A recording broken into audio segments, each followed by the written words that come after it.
You check your phone 150 times a day.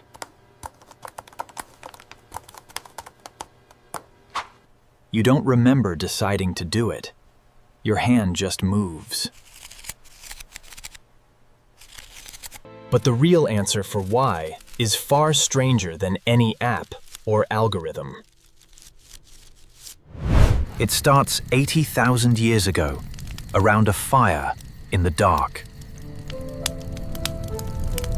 Picture a small band of early humans settling in for the night. No walls, no locks hewn, just flame, shadow, and the sounds of a world that wanted to eat them. Every rustle in the grass could be nothing, or it could be a leopard. Your ancestors could not afford to find out the hard way. So their brains built a system tenedium. A system that never fully rested. A system that kept scanning, checking, glancing toward the tree line, estreating, even when nothing was there. Not because danger was constant, because danger was possible. And possible was enough. This is called hypervigilance. And it is not a flaw in Yiga. It is a survival setting. Neuroscientist Robert Sapolsky found the brain doesn't calm down when a threat disappears. It calms down when checking gets rewarded with information. Your ancestors weren't only checking for predators, Hawaii. They were checking for each other. Who was near the fire? Who had wandered off? Who was whispering to who? In small tribal groups, staying updated on your social standing wasn't gossip.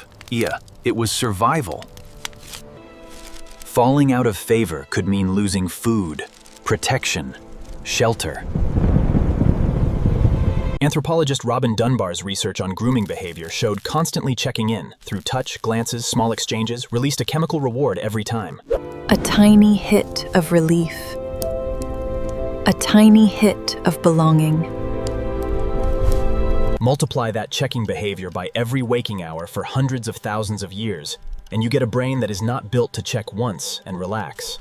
You get a brain built to check constantly and never fully trust that the information is still true. Sound familiar? Your phone didn't invent this behavior. It found it already sitting inside you, fully formed, and gave it a new tree line to scan. Every notification is a rustle in the grass. Every unread message is a whisper by the fire that you weren't part of. Your thumb isn't addicted to a screen. Your nervous system is doing exactly what it did around that fire 80,000 years ago. Scanning for danger, scanning for belonging, over and over, because stopping felt like the risk. There's a reason this feels almost impossible to control. And it isn't about willpower. Neuroscientist Wolfram Schultz ran experiments on dopamine that changed how scientists understood craving. He found dopamine doesn't spike the most when you get a reward, it spikes the most when the reward is uncertain. A guaranteed treat barely registers. A treat that might or might not come creates a surge that keeps the brain locked in and searching. Schultz's findings on unpredictable reward explain something that feels deeply personal but is actually deeply ancient. You don't check your phone because you know something good is there. You check because you don't know. And not knowing is exactly the kind of tension your brain evolved to resolve immediately around the fire. Not knowing could kill you. So the brain built an alarm that fires on uncertainty itself, not on actual danger. Today, uncertainty looks like a red dot on an app icon. It looks like an unanswered text 3 hours later. It looks like a like count that hasn't updated in a minute. None of these things threaten your life.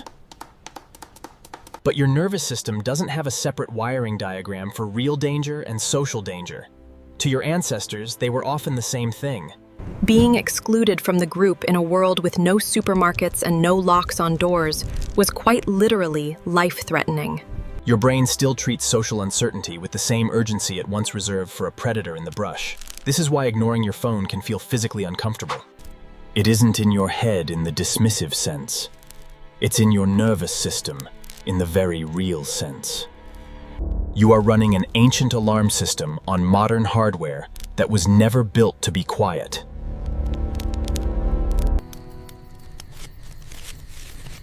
Think about what that fire circle actually required of your ancestors. Constant low-level monitoring. Not panic, not stillness seined. A steady hum of attention that never fully switched off. Because switching off completely was the actual risk. Now think about your evenings. The phone on the nightstand. The eyes that open at 2 a.m. and drift toward the glow just to check. Just to see. That is not a modern failure of discipline. That is a very old circuit doing exactly the job it was built to do. In an environment it was never designed for. Here's the twist almost nobody talks about. The people who checked the least around that fire, the ones who fully relaxed and stopped scanning, weren't the calmest members of the tribe. In many cases, they were the ones who didn't survive to pass on their genes. Vigilance wasn't paranoia back then, it was preparation. And the humans who felt the itch to check again and again were often the ones who lived long enough to have children who felt that same itch.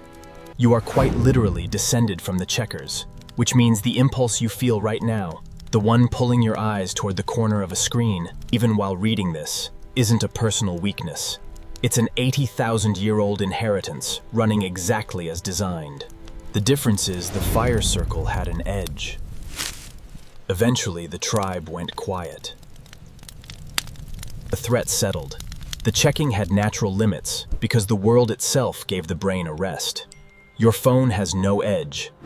There is always one more scroll, one more update, one more rustle in an infinite digital tree line that never actually goes still.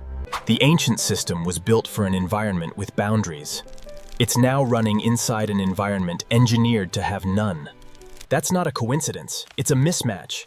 Your ancestors built an alarm for scarcity, and you're living inside abundance that never turns the alarm off. So the next time your hand reaches for your phone before your mind even asks why, you'll know. You're not weak. You're not distracted. You are a very old survival system, sitting in front of a fire that never goes out. Still checking the dark for a leopard that was never really about the phone at all. Tonight, when you feel that pull one more time, you'll be listening to a fire that's been burning inside you for 80,000 years.